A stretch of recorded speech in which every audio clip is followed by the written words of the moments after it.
Hey, you made it. Come on in and join me. I'm Angela. This is me making sense of myself. I'm super glad you're here. If you haven't done so yet, hit the subscribe button so you can follow the adventure as it unfolds. And if you love this podcast, share it with your friends. You have the capacity to understand yourself, and that's through connecting with and understanding other people. It's Friday, and that means it's time for the Fridity, where I'm going to share with you a parable about this week's topic, finding peace when you feel worried, along with explaining what happened inside of me and how I deal with it. Let's get to it. Here's the parable. Once there was a little bird who was constantly worried about finding enough food to survive. Every day it would flutter from tree to tree, searching frantically for seeds and insects. One day, the bird came across a wise old owl who observed its frantic behavior. "Why do you worry so much, little one?" the owl asked. The bird explained its fears of starvation, and the owl listened patiently. After hearing the bird out, the owl said, "Come with me." The wise owl guided the bird to a peaceful grove where trees were full of fruits and the ground was teeming with insects. The bird was amazed and asked, "How did you know this place?" The owl replied, "I've lived long enough to know that sometimes peace is not found in frantic searching, but in trusting that what we need will come to us when the time is right."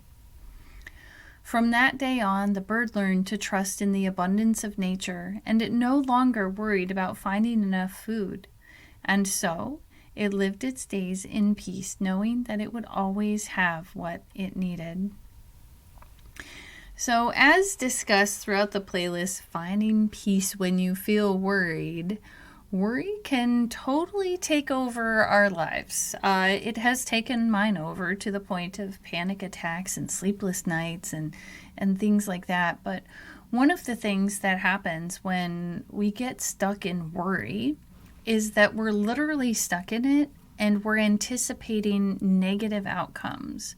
So no matter what happens, our brain is only going to see the negative part of what happens. And that is not always helpful. Our brain looks for specific things. So if you're certain everything's bad, then everything will be bad because that's what you're going to notice. That part of the brain that scientists believe is tied to this is the reticular activating system. But there's something else that's really important about worry that I think a lot of us don't talk about. Like, oh, I shouldn't be worrying, and then the worry happens, and then it's compounded because there's this belief that worry just shouldn't exist, which is not true. It is, however, a thought process. So, like what happens with me when I get into a worried state of mind is I start perseverating, and when I do that, like I'll grab onto a thought that I don't know if it's true, but it's the story I'm telling myself about what's going to happen in the future.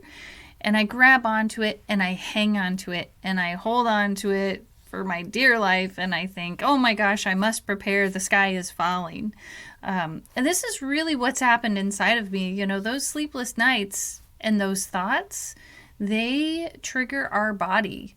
With worry, there's a sensation, you get the anxiety, the fear, the stress, and they do cause very physical symptoms, sweating, headaches, insomnia, tension, all of those things. And it all stems from what I'm thinking about something. So, if I think that the sky is falling, then I'm going to take the first option of what I think, or not even the first option. Sometimes I'll think I have solved a problem in my mind, and I will just take that first solution, not wondering about if there might be a better solution or a different solution. But at this point, that desperation to relieve myself from the suffering of worry actually can perpetuate the problem. So one of the things I used to do is recognizing, okay, well, the only thing I have control over is my body in this moment. And like the thoughts will be going crazy, the panic is up, and sometimes I wouldn't even know exactly what triggered it. That was much later in my journey. And so I would get up and ride the stationary bike. So I would essentially like physically get my muscles and the rest of my body up to the same I don't know how to explain it. I don't know if I want to say the same energy level perhaps as what was happening inside of me. So it's like bringing the rest of the body up to that higher level. And then what would happen is I would get on the bike, I would, like ride as fast as I could, just getting my body up. And then I would get off the bike. Once I felt like there's a certain point I would get to where I would feel a release. And then I would just sit back. I think I usually stayed on the bike in case I needed more for a little bit, but I would be able then to sit back, relax, and I could start feeling myself coming down from all that anxious energy. And it actually worked really well. I think it worked better than any medicine I'd ever taken, and it actually helped me feel like I had some control over what my body was doing, because when the worry and the panic sets in, I think it's really easy to think I can't do anything at all. And so at that point I decided to do that. So how did I find peace? Well, what I just told you about was at the very beginning of my journey of attempting to find peace, or even getting to a point where I could, for the most part, live in peace. And I think at first, even in that moment of going, okay, I'm going to get on the bike. My heart rate is super high. I feel like I'm panicking. I'm sweating. And there was no good reason as I looked around me to have that panic. So then what I'm talking about right there, that word is acceptance. I needed to accept that I was in this, that my body was in this anxious, panicked state, and then I needed to move from there, and I needed to make a conscious choice about it. So some of the ways that I do that is by accepting that what is happening is what should be happening.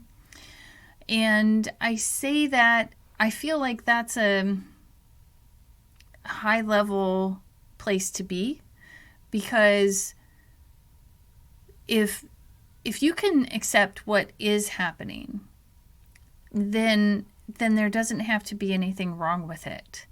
Like, it's just the reality of what's happening right now. Like my body, when I would wake up at these sweating panic moments, that's what was happening. And I could sit in it, or I could go ride the bike. And I remember the first time that I tried that, I was like, oh, I wonder if I should, should I get out of bed and really try this? Is this going to work? I was determined to find a magic pill that would work that wasn't a pill. And it did. It really did. And I had to accept it first, that it is what was happening. So once you accept it, those options open up. So I like to talk about tunnel vision, because I think when at least for me, when I get worried, and my hands are shaped perfectly to show you this, I go like this. And when I look out, I can only see what is right in front of me. And this is really normal. When you find peace, though, and when you can shift a little bit out into acceptance of the worry and what's happening, is this will become, I can't do my arms that far, but it will become this. It will widen your perspective so that you can see that there might be other options available. Sometimes you might find out you've taken all of the steps you can take and there's nothing more to do except wait and see what happens. And that's a really hard place to be in. And that's also a really important place to be in to find your peace.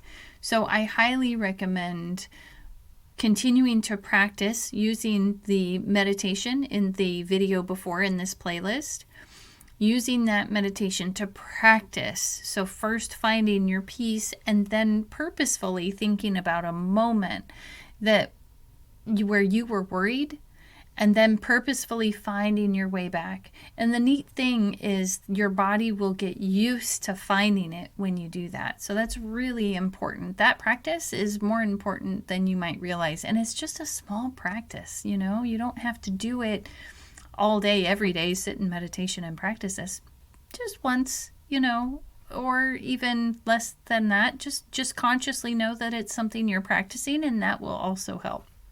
So other times, some of the things I did was I would go to the ocean and sit at the ocean. There's something about grounding, and I did not realize at that point in time that I was literally going to the ocean to change the charge in my body to help me feel better. And so now on a regular basis, I ground. In fact, you know, I'm grounded right now. I have a mat underneath me that I am grounded to, and it actually helps me feel better. And the next thing is find some gratitude.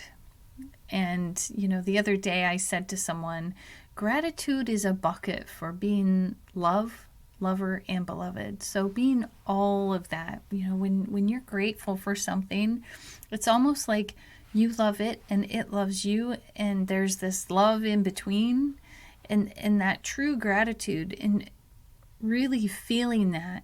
You know, you can actually try a trick that Nirmala, he's with Gina Lake, that he wrote an article about, that love is forgiving, not forgetting, not forgiving like I'm going to forgive you, but forgiving and forgetting. And what you can do is you can set something right in front of you, and you can send it love. And just see what happens. Like, it's this fascinating sensation. I think the first time I did it, I used a water bottle, and I was like, whoa, what happens when I love something? Wow, this is really, really beautiful. It's bringing up that memory right now for me. So you can also find something awe-inspiring. And to me, that moment of sending love, like when I think of that now, I can bring myself to that. Wow, there's something greater to the universe. But sometimes, you know, I know someone who, when they went around their house, they struggled with depression. They would be fascinated by the fact that we have ice. You know, the week of recording, we had a water pipe break, and so we're without water right now. Well, not totally without water, because we were able to go get water and to store up some water.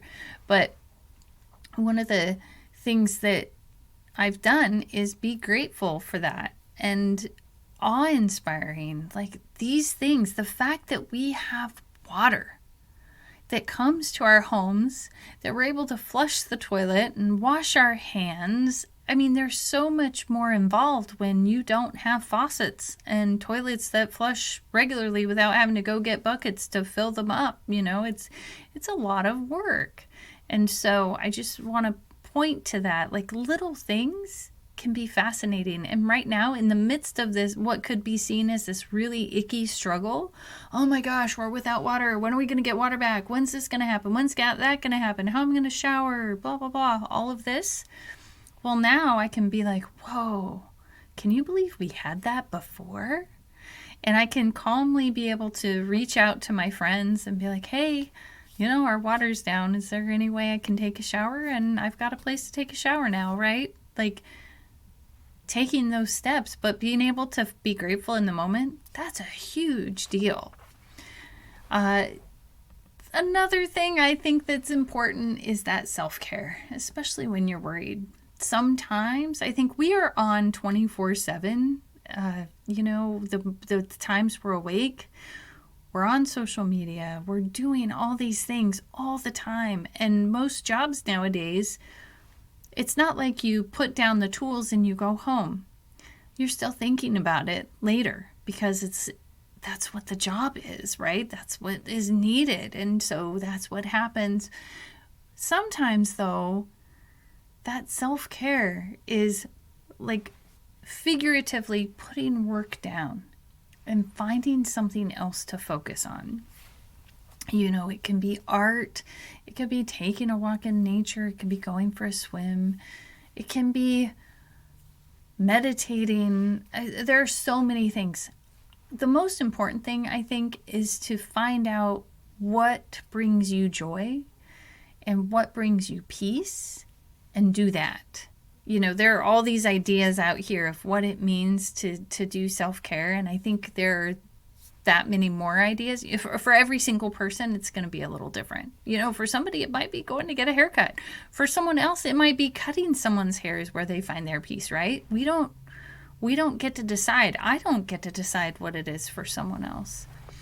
And then for me, I've got spiritual practices that I use that work for me. And when I say spiritual, some people think that means God, prayer and God, and I'm saying it can mean whatever it needs to mean for you. So spiritual might be, I don't know, sitting quietly and connecting with the universe. It might be using the Tao. It might be reading your Christian scriptures or whatever other belief you might have. Just let it be yours. It's the same as with self-care. Whatever makes sense for you. So in closing, in a world of worry and strife, I share my journey and how I found life. From feeling worried to peaceful release, I hope my story brings you inner peace. Like, share, and comment below to let me know what topics you'd like me to explore next. Remember, if you haven't subscribed yet, subscribe to me making sense of myself for weekly doses of inspiration and self-discovery. If you have a question, send it over and I'll answer it. Let's do this together. I'm Angela, and this is me making sense of myself.